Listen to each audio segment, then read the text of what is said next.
Okay, alright. Welcome back to my YouTube channel. I'm Mandis Vlog. Eto. At napakainit na naman mga kaibigan nitong ating tatalakayin. Marami naghahanap dito kay Atty. Topacio. At sinasabi nga ng iba ay tuluyan na nagtago. At itong si Arnie Tevez na leader ng terorista ay hindi na nagpakita, di ba? Tuluyan na nga ba din ito nagtago? Laman nun ang video na yan mga kaibigan, ang ating tatalakayin. At kung bago pa lang po kayo sa aking maliit pa na YouTube channel, inanyayahan ko po kayo. Please subscribe, sabay-sabay po nating i-like ang video na ito kung nagustuhan nyo po. Ako po'y muling nakikiusap mga kaibigan, kung pwede lang ho, patapusin po nating panoorin ang kabuuan ng vlog na ito at nang sa ganun po, lubos nating maunawaan. Eto na, samahan niyo po ako mga kaibigan. Hindi na raw ikinagulat ni dating Negros Oriental Representative Arnie Tevez ang naging aksyon ng mga kapwa niya mambabatas na tanggalin siya bilang kongresista. He's more saddened than shocked. He expected this, but he's sad not for himself, but because he felt that those who voted for him during the last elections as representative of the 3rd District of Negros Oriental would be deprived of their elected representative in the House of Representatives. Pinag-aaralan na raw nila ang kanilang mga opsyon at gagamitin ang lahat ng legal remedies. Pero kaya pa bang baliktarin ang naging botohan sa Kongreso? It may be futile, but nonetheless, he should have been given the chance to appeal. Based on the voting, the chances are nil. But nonetheless, we are studying our options. Giit na kanyang abogado na si Ferdinand Topacio, dapat ipinagpaliban muna ang nangyaring botohan dahil may nakabin din pang apela si Tevez sa Anti-Terrorism Council sa kanyang designation bilang terorista. At reklamo sa ombudsman dahil sa pag-abandona niya umano sa kanyang pwesto. Suportado naman ng mga mambabatas mula sa National Unity Party ang pagpapatalsik kay Tevez. Mabigat at nakakabahala raw ang mga ebidensya laban dito. Para naman sa mga kongresista mula sa PDP laban, ang pagkatalaga kay Tevez bilang terorista ay insulto sa karangalan ng Kamara. Naharap si Tevez sa kasong murder kaugnay sa 3 insidente na pagpatay sa Negros Oriental noong 2019. Pero wala pang inilalabas na arrest warrant ang korte. May hiwalay na reklamong murder din laban sa kanya, kaugnay naman ang pagpaslang kay dating Negros Oriental Governor Ruel Digamo at 9 na iba pa. Natanong din si Topacio kung hindi pa ba uuwi si Tevez sa bansa para harapin ang kanyang mga kaso. Yes, I think that is definite because with what is happening now, his requisite that he be treated with fairness is not happening. Ayon kay Justice Secretary Boying Rimulya, hihilingin nila na mailipat ang mga kaso ni Tevez sa Maynila. Okay, alright. Yan naman po mga kaibigan, napanood nyo ang kaunting video clips. Maraming salamat, shoutout CNN. At pahintulot po paggamit ng inyong kaunting video clips. Eto, nandito na naman tayo mga kaibigan. Tayo ay umiwas muna diyan kay Lolo Panilo. Nako po. Ay talagang bugbog sarado sa comment section. Hindi lang po sa comment section bugbog sarado ang katauhan ho nitong abogado, nag-aabogaduhan. Diyan po sa kaso nakikisaw-saw sapagkat sa isip, sa utak ho ng taong bayan ay nakatatak po ang kanyang ika nga po abogado na ika nga anong tawag nila? Abogado na walang kampanilya sapagkat nakikisaw-saw di ba? Okay, but hindi po yan ang ating ika nga po bigyan ng highlight. Dito muna tayo kay Topacio. At ay makikita po natin sa screen. Suriin muna natin itong larawan na ito. Bago tayo tumako sa pag-shoutout, sa bilang pagpupugay, sa ika nga po mga nagbibigay ng public opinion diyan, ay ito muna, suriin muna natin to. Itong nasa larawan, Yan po ang magkapatid na Arnie Tevez. Dating Governor Pride Henry Tevez. Nandiyan sila magkayakap. At itong leader di umano ng Tevez Group na terorista na si Arnie Tevez. Marami rin po nagtatanong dito kung nasaan na nga po itong si Pride Henry Tevez. Ito po ay subject for resolution na din po yung kanyang kaso sa illegal possession of firearms. At heto nga po. At pag sinabi pong subject for resolution doon, ay malapit na rin pong ilabas ang warrant of arrest diyan. Talagang sama-sama na ito. Talagang kulungan ng bagsak. At ang kabang-abang po dito mga kaibigan.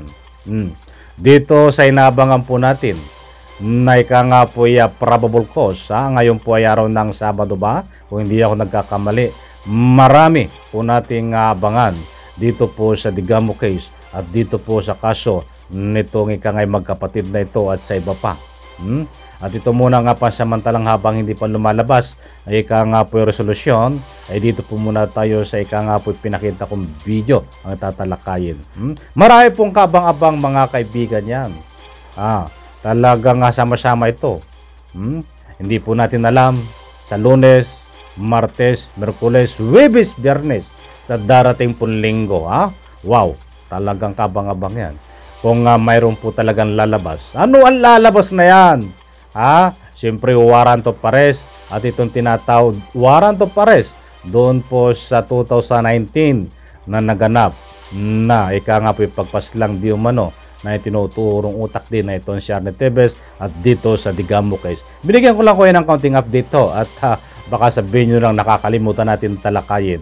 Habang wala po yung mga ganyan pa na lumalabas ay dito muna tayo. Mga kaibigan, yan. Oy, isa pa pahabol, mayroong gaganapin na eleksyon. Special election, kumpirmado na po yan. At bibigyan po natin ng pagtatalakayan. At ang alam ko, by December, gaganapin po ang special election tungkol po dito sa ikangay congressman na papalit diyan po sa distrito na nasasakupan dati ho, na pinagsilbihan, kunwari nagsisilbi. Subalit iba ang kapalit pangapinang kapwa. Ito, si Arnie Tevez. Dapat tapuat ngayon po ay papalitan na siya. Tapatalsik sa Kongreso. Eto! Binilisan ko na mga kaibigan. Shoutout muna. Dito muna tayo mga kaibigan.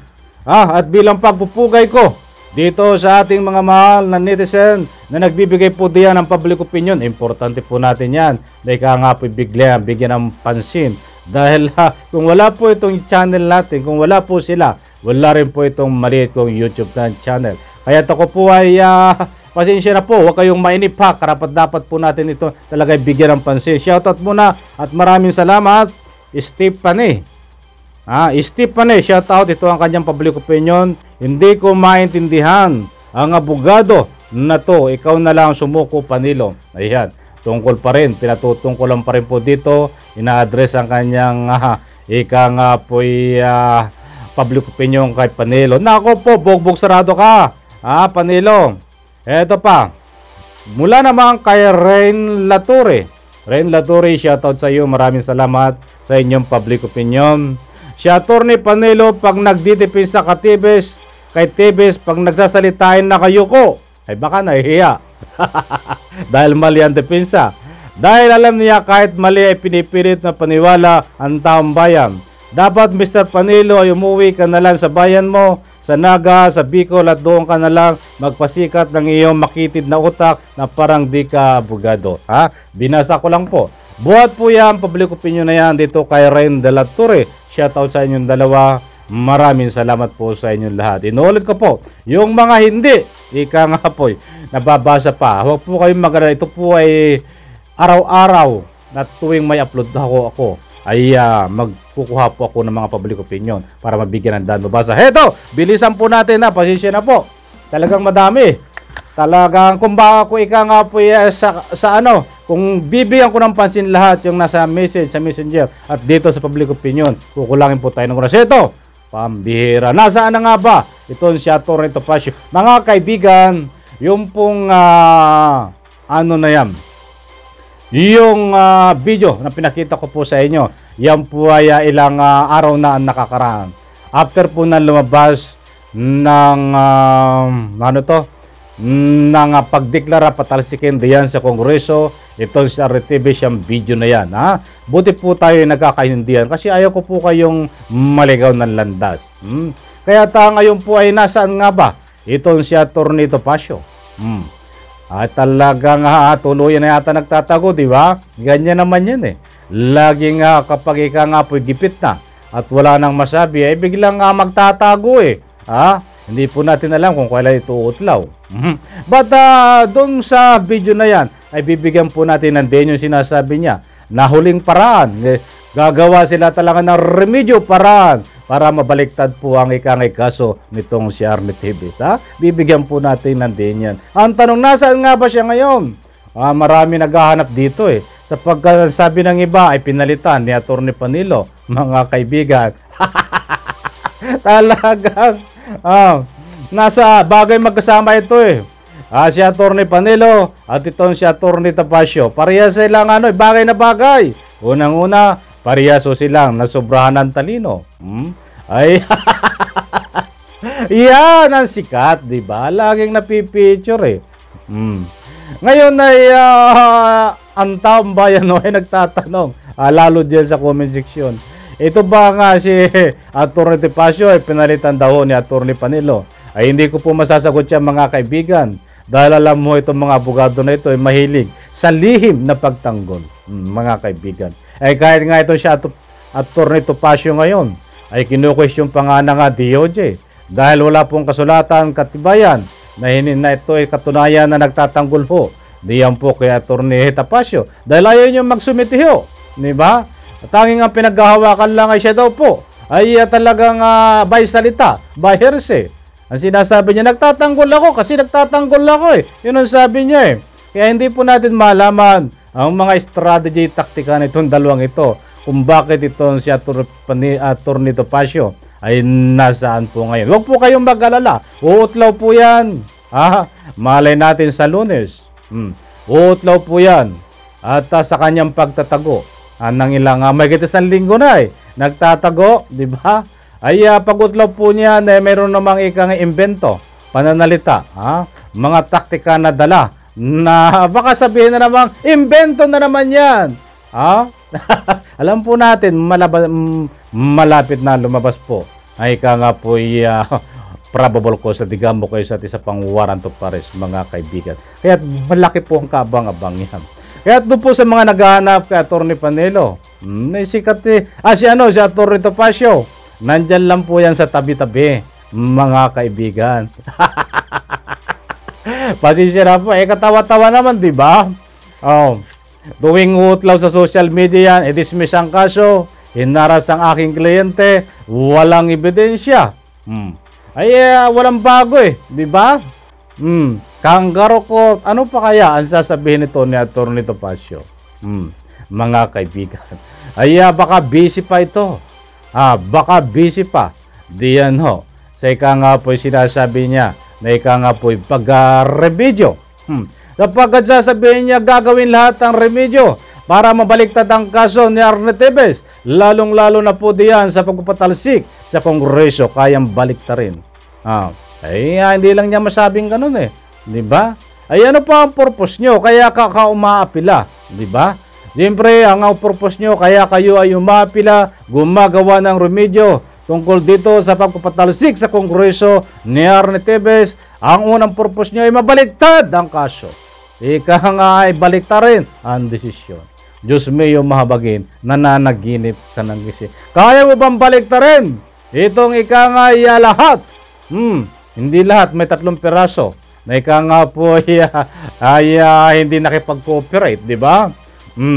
Kaya ba yung mga bumoto na mga congressman ay kaya bang baliktarin ang desisyon? Kahit 5 lang, 2, kaya mo ba? Sige nga kung kaya mo. Kasi yun ang purpose mo, di ba? Wala kang ika nga po may ibabato dito na ika nga po strong evidence para mabaliktad itong talagang tinatawag na pagpapatalsik diyan po sa Kongreso nitong iyong kliyente na si Arnie Tevez. At dito naman, sa ika nga po pagpigil pagpigil ng probable cause dito sa paglabas, wala ka na rin magagawa, Attorney Topacio. Dahil kung may magagawa ka, dapat noon pa, sa simula't simula, nilabas mo na ang iyong alas. Wala kang mailabas na alas. Wala kang mailabas na matibay na ebidensya na sa katunayan ay kaya mong baliktarin lahat ang kaso na pinokol dito kay Arnie Tevez. Nasasabi ko po yan, datapwat mga kaibigan, tuwing ito ay lalabas sa social media, kahit ngayon, sa ruling ng video na yan, ay sinasabi niya na babaliktarin, gagawin lahat ang review para mabaliktad ang kaso. Diyos mio, mahabagin. Dapat noon pa, mga kaibigan. Dapat noon pa, Attorney Topacio. Mahirap dumukot sa bulsa. Pag wala kang dudukutin, mga kaibigan. Bakit ko nasabi yan? Walang madukot di ba? Kung ito may ebidensya pa na ikaw ngay magpapabaliktad sa kaso, dapat noon pa. Kunwari ka lang dudukutin na may dudukutin kang ebidensya na saan? Wala kang madukot Yan ang dahilan kung bakit ngayon ay nasaan ka. Nag-iimbento ka na ikaw nga po'y sasabihin, remedyo. Wala ka nang maimbento Tawanan na natin ito para kaya ko nang ituloy itong topic na ito. Kasi yun at yun din ang sinasabi niya mga kaibigan. Tuloy yan, nagtatago ngayon. Saan ka nagtatago, Attorney Topacio, mga kaibigan? Diyos me yung mabagin. Kung mayroon ka talagang ika-ngapoy dito sa kaso na ito, kung may labang ka talaga na sa yung 100% na ika-ngapoy harassment ng iyong kliyente, ilabas mo! Diyos me yung mabagin. Wala kang mailabas.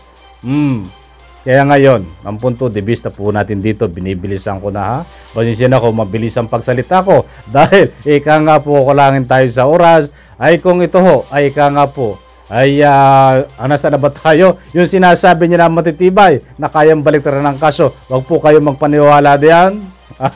Alam na natin ang karakas nito, abogado na ito.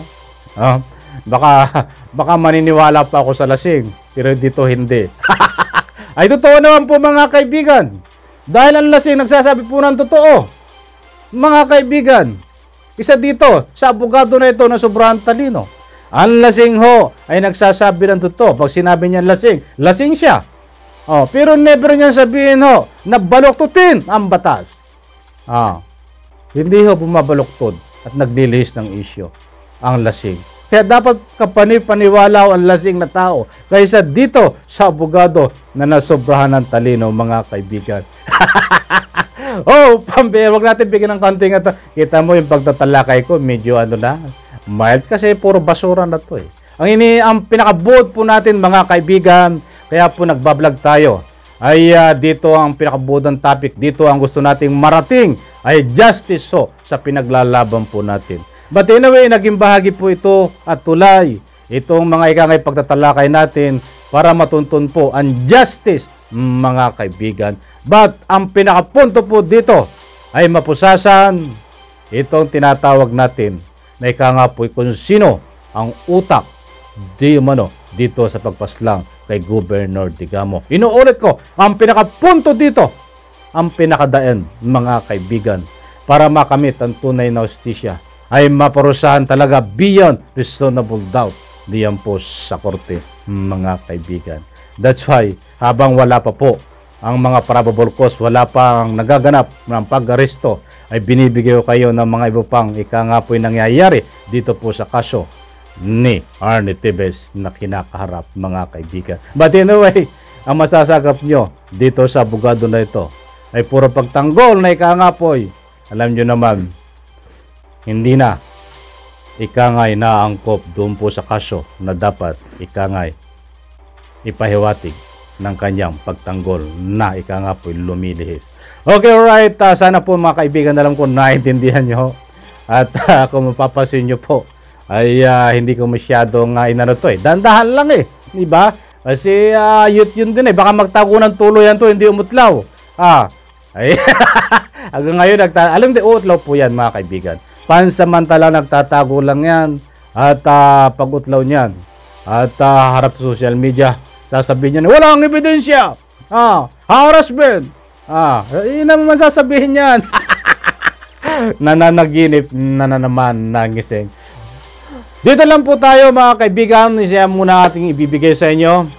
Dito muna tayo. At abang-abang po tayo katulad ng sinasabi ko, lagi ko inuulit, abangan po natin. Maraming kabang-abang sa araw po ng Lunes, Martes, Miyerkules, Huwebes, Biyernes. Hindi po natin alam kung lalabas dyan ang probable cause dito sa Digamo case at dito at ang warrant of arrest tungkol naman dito sa patong-patong na murder cases na isinampa kay Yarny Tevez noong 2019 naganap po ang kaso. Mga kaibigan, muli po, maraming salamat po sa inyo. Diyan po sa public opinion. Pwede po kayong mag-iwan ng inyong mga pananaw sa buhay. Tungkol po na angkop dito sa po tinatalakay natin. Sabay-sabay po natin i-like ang video na ito. Maraming salamat po sa inyo. Huwag po tayong susuko mga kaibigan. Maraming salamat po sa walang sawa na pagsuporto niya dito sa aking maliit pa na YouTube channel. Maraming salamat po muli. Pagpalain po tayo lahat. Bye-bye.